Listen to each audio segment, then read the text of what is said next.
반갑습니다.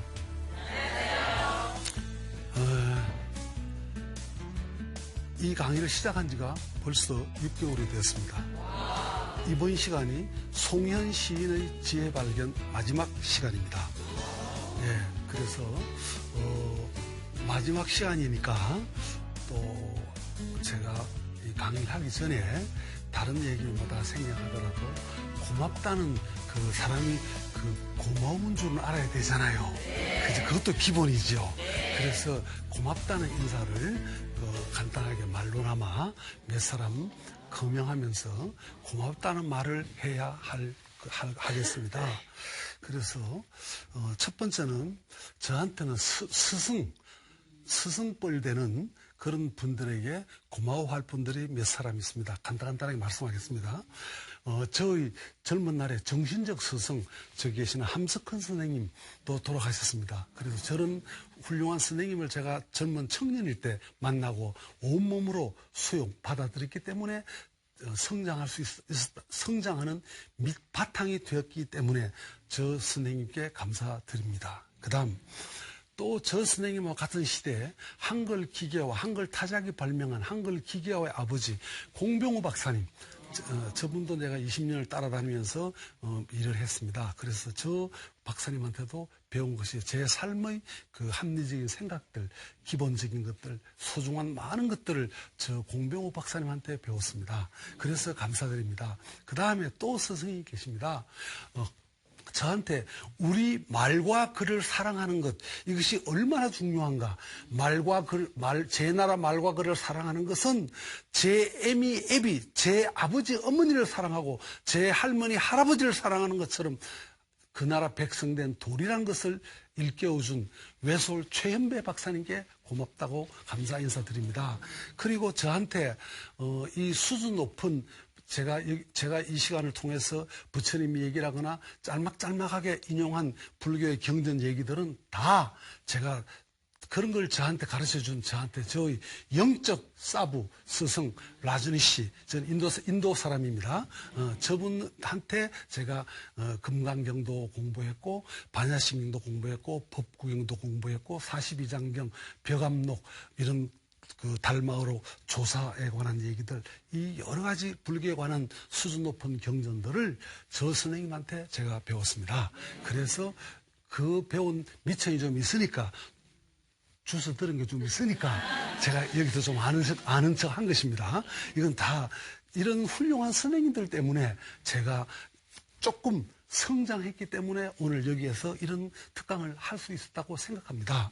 그래서 고맙고, 또 글을 쓸 때는 낙엽이 떨어진다 이런 거 쓰면 안 되고 반드시 했다, 내가 했다 이런 거 하라고 가르쳐준 한창기, 뿌리 깊은 나무 한창기 사장님한테도 감사드리고, 그리고 요 최근에는 제가 여기 와서 강의하면 이 강의를 보시고 저보고 송 선생 좀 그 아줌마들 모아놓고 좀 웃기고 하는 거 좀 그만해라고.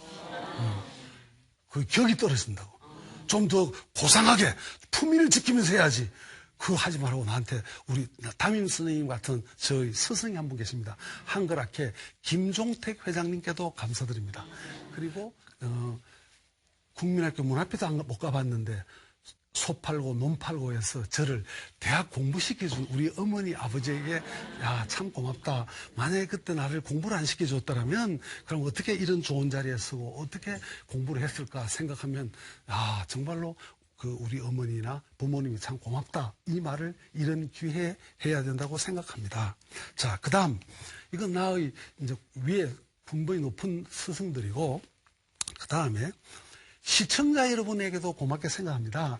여러분이 성원해주고 격려해줬기 때문에 제가 자신감을 갖고 매회 더 잘하려고 노력하고 하다 보니까 큰 문제 없이, 큰 사고 없이 잘 마치게 된 것을 저는 참 다행이라 생각하고 기쁘게 생각합니다. 그 다음에 또 인터넷에다가 짤막하지만 몇 줄 안 되지만 댓글을 달아준 많은 분들에게도 고맙습니다.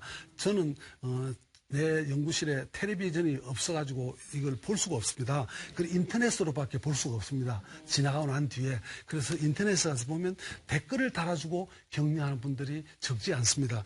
그 많은 분들에게 제 마음 같아서는 한 사람 한 사람에게 다 고맙다고 인사를 하고 싶은데 오늘 싸잡아서 고맙다고 말씀드립니다. 그 다음에 저에게 또 이메일이나 전화로 해외에서도 그렇고 이메일을 통해서 격려해주고 성원해준 분들도 적지 않습니다. 그리고 제가 식당에 가거나 길을 걸어가거나 차 속이나 이런 데서도 저를 알아보고 손을 잡고 격려해주는 많은 분들, 저에게 당신이 직접 만든 김치, 당신이 직접 키운 깨, 당신이 직접 키운 배 이런 것들을 저한테 아낌없이 선물해준 분들이 또 적지 않습니다. 이 외에도 많은 사람을 읊어야 되는데 시간이 없으니까 이런 정도로 하고 이런 분들에게 정말 고맙게 생각합니다. 그래서 오늘 마지막 시간이니까 이런 인사를 드리고 혹시 또 만약에 또 다음에 다른 기회가 되면 또 다른 어떤 경전에 관한 해설이나 다른 문제로 다시 여기 설 수 있으면 또 좋겠고 또 그런 기회가 또 여러분이 음악 같은 데 보면 노래를 잘하면 리턴 콜이라는 게 있죠. 박수를 계속 치면 무대 안에 들어가 무대에 간 사람이 도로 나와야 안 나와요? 나오죠. 네, 박수를 계속 치면. 네, 그래서 그런 것도 있으니까 혹시 만약에 다시 또 다른 또 기회가 온다면 또 그 다음에는 또 버전을 더 높여서 경전이나 이런 공부들을 기본적인 것을 하나하나 할 수 있는 기회가 또 있으면 좋겠다고 생각합니다. 자, 어쨌건 오늘 이 마지막 시간에 또 여러분들이 또 이 소중한 시간에 동참해 주셔서 고맙습니다. 저 개인적으로는 불교 텔레비전의 행복 발견과 지혜 발견하던 지난해와 올해가 제 생애 절정입니다. 나는 이보다 더 행복하고 이보다 더 신나고 이보다 더 즐거운 적은 없었습니다. 그래서 이 이상 더 즐거울 수가 없으니까 저는 행복의 절정에 서 있다고 생각합니다. 이런 것들도 다 여러분들이 동참해주고 여러분이 성원해 줬기 때문에 그렇다고 생각하고 제가 마음속으로 늘 기억하겠습니다. 고맙습니다. 자, 그러면 이번 시간에는 자화계, 법화계 이런 제목으로 강의를 하겠습니다. 이 말은 경전에 있는 말이 아니고 내가 만든 말입니다. 네, 내가 만든 말이니까 지금 무슨 소리인지 아는 사람이 아마 아무도 없을 겁니다. 그리고 나중에 설명을 하면 참 말 된다 이럴 수 있겠죠. 아니면 내가 시원찮게 설명하나 설명 내용이 시원찮으면 지금 말도 안 되는 소리하고 자빠졌네. 그렇게 나를 욕을 해도 됩니다. 그리고 걸뜻하면 오오오 하면 또 되겠죠. 그래서 이번 시간은 이 공부를 할 참입니다. 자, 그러면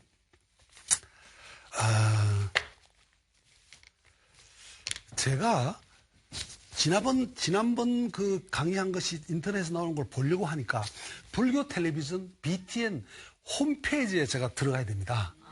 컴퓨터로 봐야 되니까. 아니면 제 이거 아이폰으로도 볼 수 있는데 그것도 홈페이지, 불교 텔레비전의 홈페이지에 들어가요. 여기 오는 게 아니고 홈페이지에 들어갑니다. 그래서 들락날락 하다가 깜짝 놀란 뉴스를 하나 발견했습니다. 이 얘기를 안 할 수가 없습니다. 내가 부처님을 사랑하고 불교를 사랑하고 이런 마음이 있기 때문에 이걸 모른 척하고 지나갈 수 없는 중요한 뉴스 하나를 BTN 이 뉴스에서 보았습니다. 여러분이 못 본 사람이 있으면 꼭 보시기 바랍니다. 이 뉴스의 제목이 동화사 회불, 불상이나 불교를 훼손한 것을 강력 대응하겠다. 이게 제목입니다. 그래서 이 기사를 다 읽을 필요는 없고 이게 지난달 31일 동화사에 기독교 목사 출신의 어떤 또라이가 와서 그 걸려있는 탱화, 이 불화에다가 수염을 낙서를 하고 경전을 찍고 심지어 그 앞에 있는 불단 있죠. 그 향도 피우고 하는데 그 향 피우는 그 그릇에다가 그 속에서 바지를 내리고 오줌을 넣습니다. 이 장면이 불교 텔레비전에 지금 떠 있습니다. 꼭 보시기 바랍니다. 자, 저는 이걸 보고 정말 부들부들 떨려서 이건 그냥 이게 마지막 시간 아이였거나 말았거나 어쨌거나 간에 이 얘기를 저는 안 할 수가 없다고 생각했습니다. 그래서 내가 불교를 사랑하지 않고 부처님을 존경하고 사랑하지 않는다면 이거 그냥 뭐 나하고 직접 관련이 없다고 지나갈 일인데 이건 정말로 이건 용서할 수 없는 천인 공노할 짓거리입니다. 그래서 몇 년 전에 이명박 지금 대통령입니다. 이명박 대통령께서 그분이 서울시장을 마치고 한나라당 대통령 후보로 나오려고 대통령 경선을 했습니다. 그 경선에서 이기면 이제 후보가 되죠. 그 당시는 한나라당 후보면 무조건 거의 될 판이죠. 그러니까 그 경선에 이기면 되는 거예요. 그게 대통령 본선이나 마찬가지다 이런 뜻이에요. 네. 그 경선을 할 그 무렵의 일입니다. 그래 지금으로부터 한 4, 5년, 4년 얼마 됐단 말이죠. 그때 일입니다. 인터넷에 무슨 자료를 찾다가 보니까 동영상 하나가 뜹니다. 그래서 뭔가 보니까 부산에 15,000명인가 12,000명 정도의 젊은 사람들이 모여가지고 야외에서 행사를 합니다. 야외에서 만 몇천 명이 모여 행사를 합니다. 행사를 하는데 이 행사하는데 앞에 스크린이 있죠. 네. 이 스크린에 부산시의 지도를 구별로 서울로 하면 종로구, 중구 이렇게 구별로 지도를 띄우는 거예요. 화면에 12,000명이 전부 서 있습니다. 이걸 보고 있습니다. 사회자가 옆에서 이렇게 말합니다. 사회자가 옆에 서서 여러분 지금 떠 있는 저 지도는 부산의 서구 지도입니다. 서구에는 사찰이, 절간이 29개가 있습니다. 29개의 사찰이 다 무너지게 해 주소서 주여 했습니다. 12,000명이 전부 주여 하고 벌벌 떨면서요.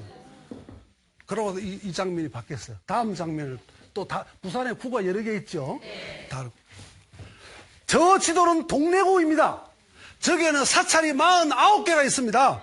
동네 법무사를 보면 저 사찰이 모조리 다 무너지게 해 주소서 주여 하니까 12,000명이 전부 주여 했습니다.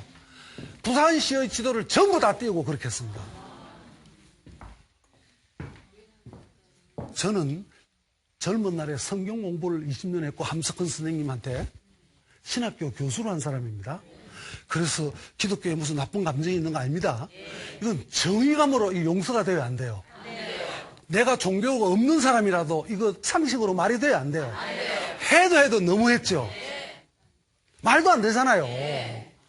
반대의 경우도 말도 안 되잖아요. 불교 믿는다는 놈들이 그 짓거리 하면 돼요 안 돼요? 그것도 안 되겠죠. 그건 종교를 떠나서 이게 말도 안 되는 겁니다. 너무 열받아가 나도 바쁜 사람인데 할 수 없이 참을 수 없어서 이명박 대통령을 비판하는 글을 썼습니다. 제가 글을 쓰면 재미있게 잘 쓰겠죠. 아주 설득력 있게. 그 대통령 될 사람을 비판하려면 나도 이거 뭘 다 걸어야 될 거 아니에요. 용기가 있어야 되겠죠. 그래서 내가 이명박 전 시장님께 드리는 공개 편지 해가지고 이 긴 글을 써가지고 그걸 안 가져왔네. 잘못 갔. 그 긴 글을 써가지고 내가 나가던 신문에 브레이크 뉴스라는 신문에도 그걸 발표를 하고 또 다른 데 발표를 하니까 인터넷에서 하루 이틀 사이 그 글이 재미있으니까 전국에 퍼져버렸습니다. 하루 이틀 사이에. 재미있으면 요즘 그러죠. 요즘 강남 스타일 이런 거 금방 퍼지죠. 네, 내 스타일 이런 거 금방 퍼지죠. 네, 그래서 금방 하루 이틀만 다 퍼져버렸어요. 그러면 이명박 대통령 후보 입장으로는 치명적인 이거는 걸림돌이 나타나서 안 나타났어요. 이건 치명적인 표가 수십만 표로 우르르 떨어질 판이에요. 그렇죠? 제가 그 글에서 긴 얘기를 다 할 수는 없고 한마디만 소개하면 아니 이명박 시장님께서 그 행사에 제일 앞에 이명박 시장이 동영상으로 축하하는 메시지를 보냈어요. 이명박 시장이 축하한다고 직접 가지는 않고. 그래서 내가 아니 이명박 시장이 지금 정신이 있어요 없어요? 당신이 서울시장 할 때는 서울시를 하나님한테 바치겠다고 장충체육관에서 헛소리를 해가지고 난리가 나고 욕을 먹고 망신을 사놓고 이번에 저런 또라이 집단에 하는데 저걸 축하한다고 메시지를 보낸다는 게 이거 말이나 되는 소리입니까? 이렇게 제가 시작해서 조목조목 비판하는 글을 아주 재미있게 제가 썼습니다. 그러니까 난리가 나서 한 배. 지금도 사찰이 무너지게 해 주소서 하면 그 글이 인터넷에 떠 있습니다. 네. 그래서 전국 여기저기 수없이 그 하루 이틀 사이에 번져버렸습니다. 그러니까 그 이명박 후보 측에서는 이거 난데없는 일이 벌어졌죠. 그 몇 달 전 일입니다. 몇 달 동안 잠잠했습니다. 내가 그때 분노한 것은 이명박 후보 측에도 분노했지만 불교 측에도 분노하지 않을 수 없습니다. 그걸 보고 가만히 있어야 돼요? 항의해야 돼요?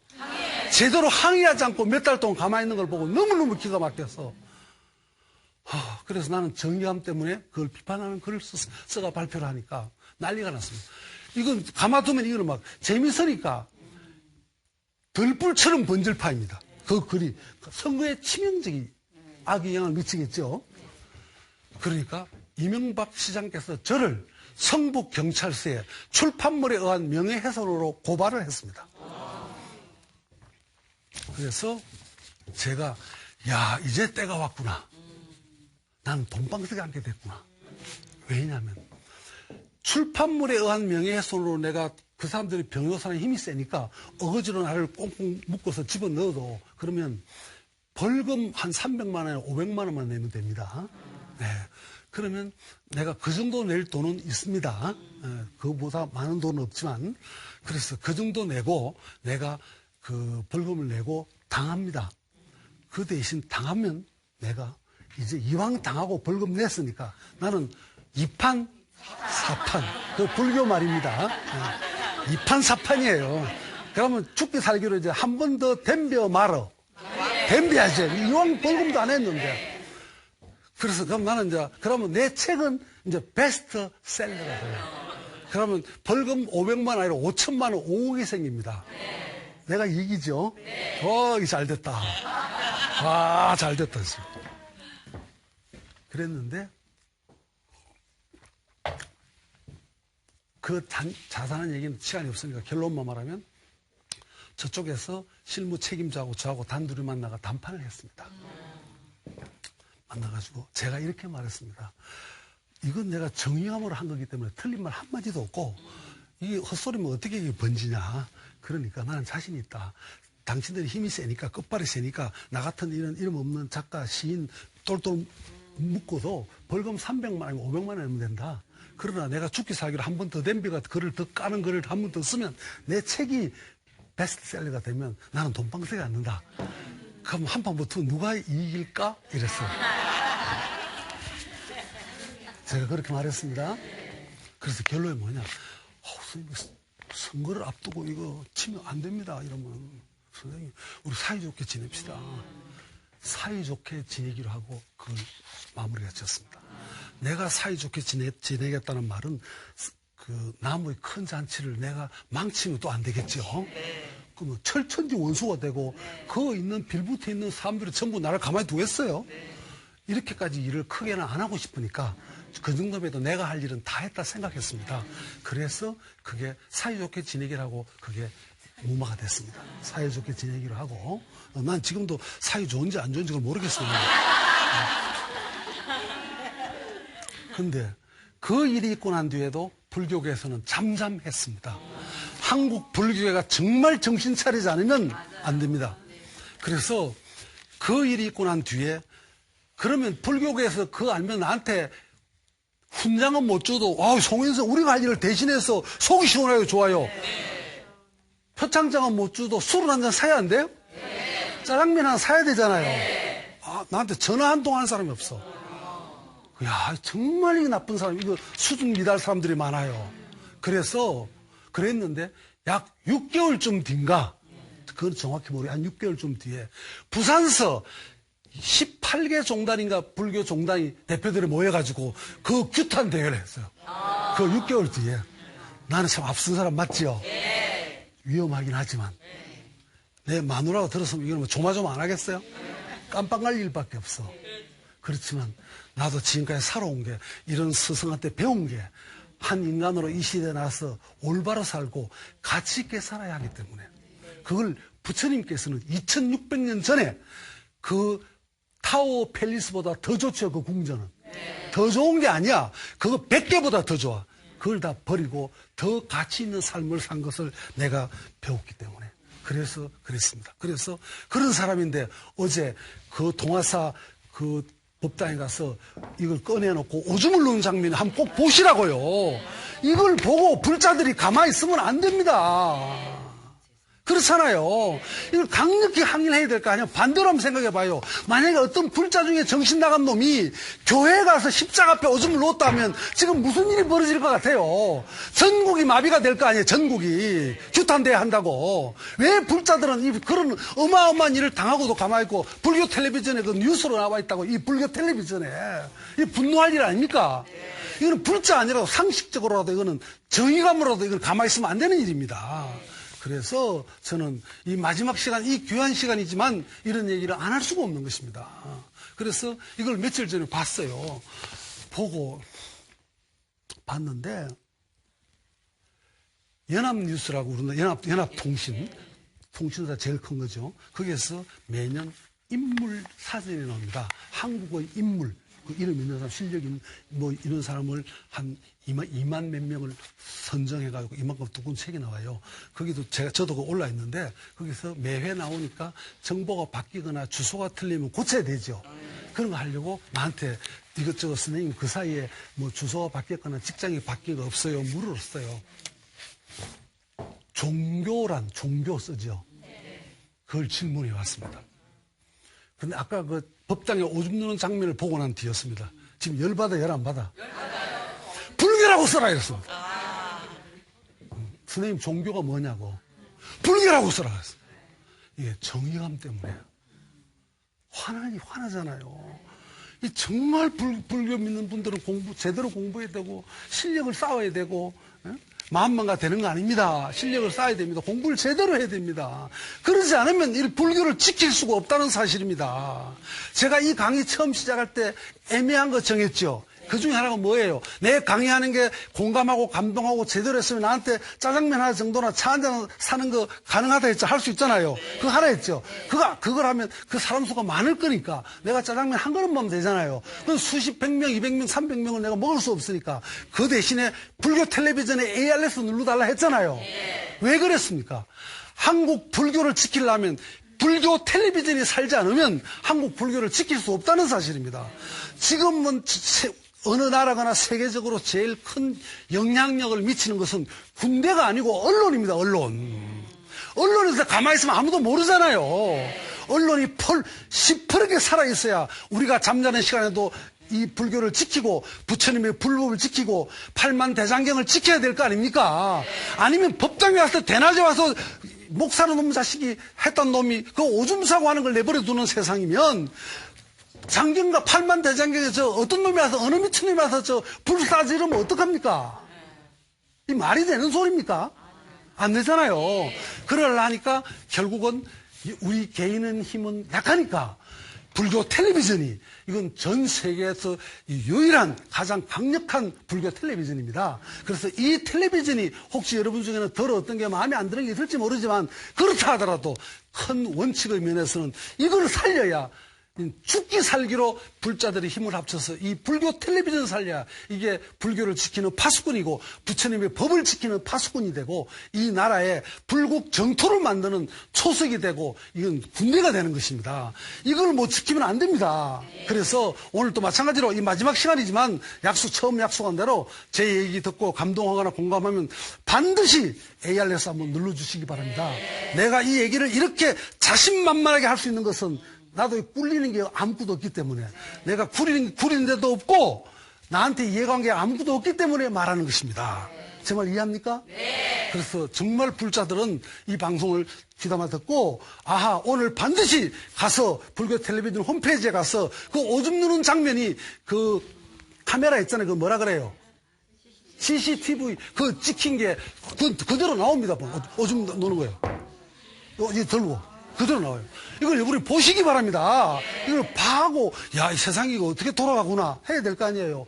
내가 이 방송하고 내려 나한테 사찰에, 작은 사찰에 주지섬 이런 사람이 나한테 하소연하는 사람이 한두 사람이 아닙니다. 나도 아무 힘도 없는데 내가 무슨 힘이 있는 줄 알고, 선생님, 우리가 무슨 하는데 무슨 법에 시집을, 사소한 걸과 트집을 짜면 아무것도 못하게 합니다. 이게 만약에 교회라면 안 그럴 텐데 하고 하소연하는 스님이 한두 사람이 아닙니다.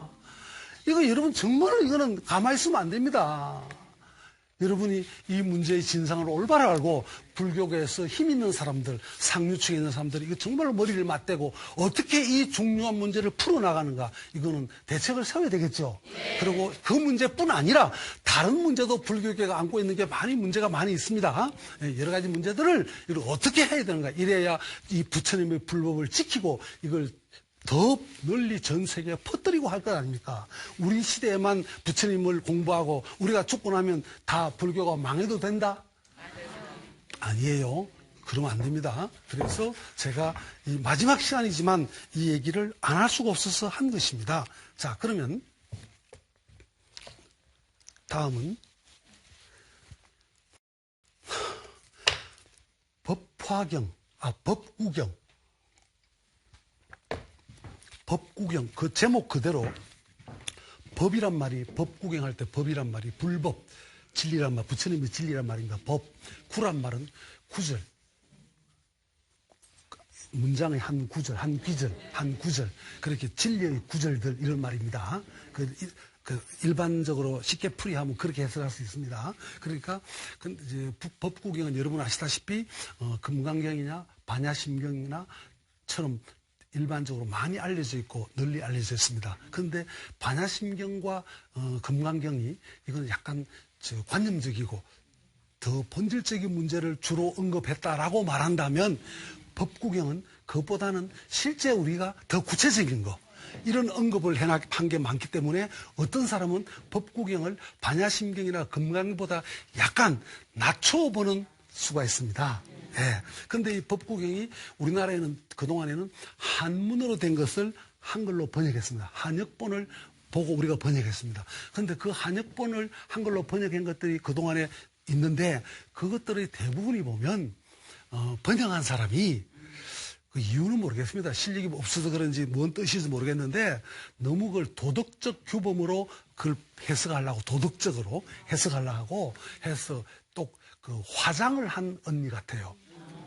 화장을 한 언니는 씻고 나면, 화장빨이 다 지워지고 나면 쌩얼이 나타나면 이뻐요, 안 이뻐요? 덜 이쁘지요. 그래서 이 법구경이 한역으로 된 한문을 번역한 우리나라 법구경들은 그 화장빨 짙은 글하고 말하면 거회 스님이라고 우리나라 유명한 공부를 많이 한 스님이 있습니다. 이 스님이 빨리어를 가지고 직접 번역한 게 있습니다.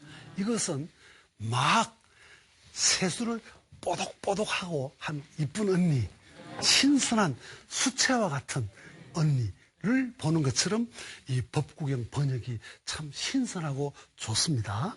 그래서 여러분이 이걸 더 깊게 공부하고 싶은 사람이 있으면 이런 걸 참고하면 좋겠죠. 아, 과연 저 송현 선생님이 말한 대로 이거는 쌩얼이고 저거는 화장빨이구나. 아, 화장빨에 속는 오빠들이 많죠. 그래서 저도 지금까지 살아오면서 화장빨에 여러 번 속았어요.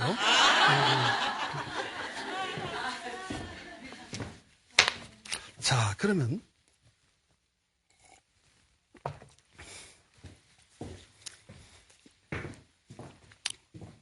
부처님께서 궁전을 떠난 얘기를 전에도 언젠가 한 적이 있는데, 궁전을 떠났습니다. 출가하려고 떠났습니다. 멀리 국경선까지 와서 떠났는데 마부가 있죠. 마부가 말을 모르고, 이 왕자님이니까 마부는 지금 어디 가는 영문도 모르고 지금 온 겁니다. 왕자님 모시고 나온 거예요. 내려가지고 궁전을 보고, 궁전이 불타고 있구나, 이렇게 말했습니다. 마부는 나이가 많습니다. 부처님의 아버지 뻘 되는 아버지보다 나이가 더 많을 정도로 늙은 노인입니다. 그러니까 노인이면 귀가 좀 어둡죠? 지금 왕자님이 뭐라 했죠, 뭐라고? 궁전이 뭐 한다 했어요? 궁전이? 불탄다 했어요. 눈이 좀 가물가물한데, 불 안 타요. 그래서 왕자님 지금 뭐라고 하셨어요? 불탄다 한 것 같은데, 불 안 타는데요. 뭐가 불이 어디 났어요? 그래 말할 수 있죠? 그래 부처님께서, 아니다. 저 속에는 탐욕과 어리석음과 그 다음에 부질없음 이런 것들로 불탄단 말은 곧 무너진다 이 말이에요. 그렇게 말했습니다. 그러니까 그 말을 마부 수준의 그 이해가 돼요? 이해가 안 돼요? 타워 팰리스만 해도 저거 내다 버린다 하면 그 이해가 돼요? 이해가 안 돼요?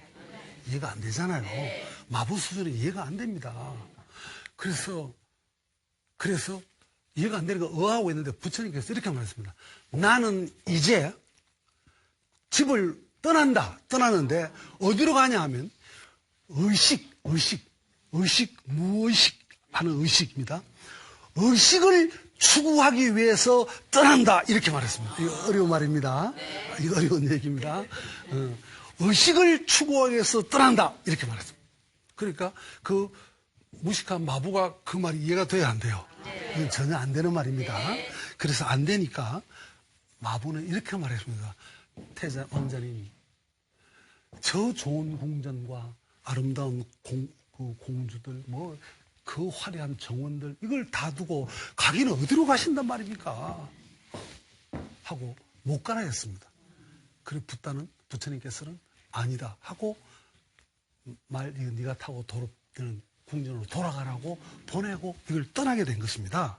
자, 그런데 부처님께서 뭘 추구하러 간다 했어요?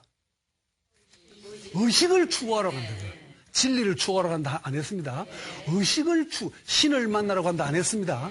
의식을 추구하러 간다 했습니다. 이게 좀 어려운 말인데 이게 또 이제 키워드 핵심이고 중요하고 넘어야 할 산입니다. 이 산을 또 못 넘으면 또 말짱한 일입니다. 이걸 못 넘으면 그 다음 얘기는 더 오리무중이고 헷갈립니다. 그래서 그러면 많은 사람들은 의식적이지 않고 무의식적입니다.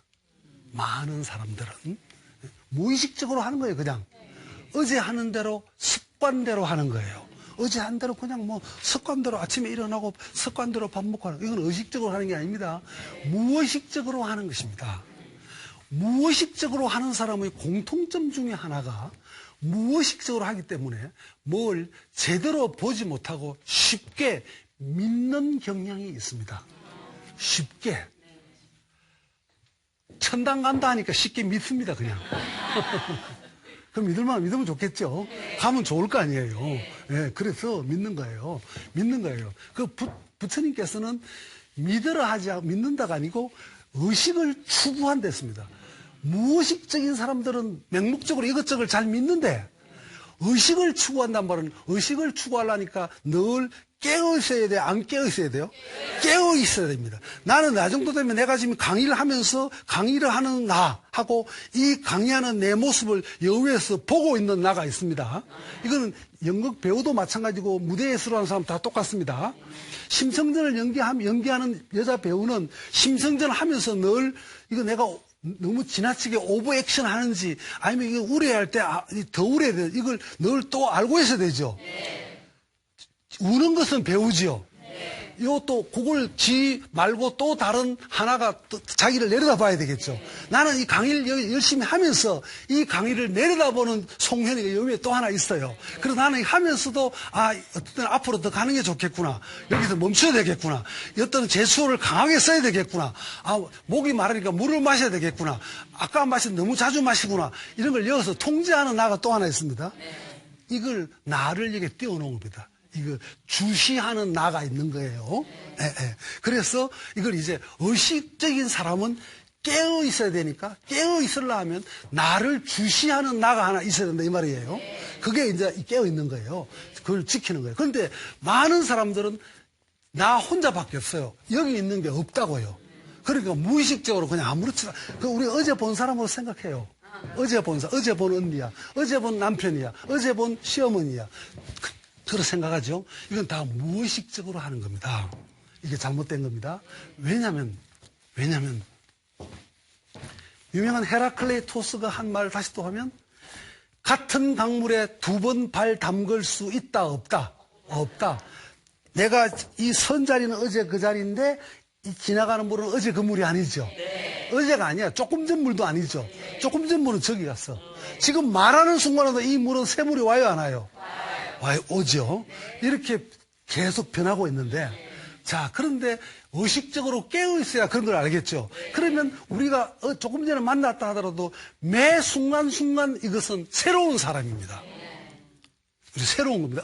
1분 전이 내가 아닙니다. 그래서 부처님의 그 어법으로 말하면, 영어로 말하면, 명사형으로 말하면 안 되고 동사로 말해야 됩니다. 예. 예를 들면, 강물이죠. 낙동강, 강이란 거 리버라 그러죠. R-I-V-E-R. 리버. 그건 명사입니다. 그런데 부처님식으로 말하면 명사는 부처님한테는 이 존재계에 있는 것은 명사로 해석하면 다 안 되는 겁니다. 왜냐하면 그 강이 계속 조금 전에 강이에요? 새 강이에요? 물이 자꾸 흐르니까. 새가 저 나무에 앉아 있어요. 지적이에요. 그래서 지금 멈췄어요. 울 때 새와 멈췄을 때 새가 같아요, 달라요? 달라요. 다르죠? 그러니까 움직이려, 이 동사로 말해야 합니다. 예. 사랑하면 명사인데, 사랑한다고 말해야 예. 비가 아니고 비가 오는 거예요. 이렇게 그 부처님식으로 말하면 그렇게 말해야 정확하고 이게 고급스러운 표현입니다. 예. 그래서, 자, 이걸 의식으로 이거는 깨어 있어야 되는데, 두 꼬마 애가 길을 지나가다가 만났습니다. 한 애가 이래 물었습니다. 얘를 다른 애를 보고, 야, 난 5살인데 넌 몇 살이냐? 물었습니다.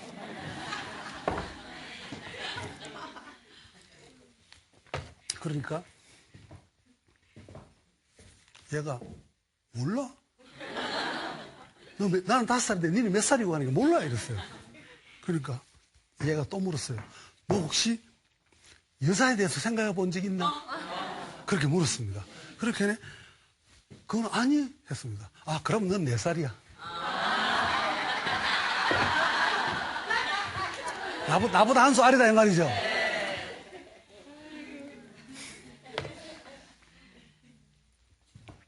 이 방식이 인간이 지금까지 해온 성숙도를 측정하는 가장 기본적 방법입니다. 근데 이 방법이 지혜로워요? 지혜롭지 못해요? 지혜롭지 못합니다. 여자에 대해서 지는 해봐서 5살이고 얘는 안 해봐서 4살이다. 그게 참 말도 안 되는 소리 아니에요.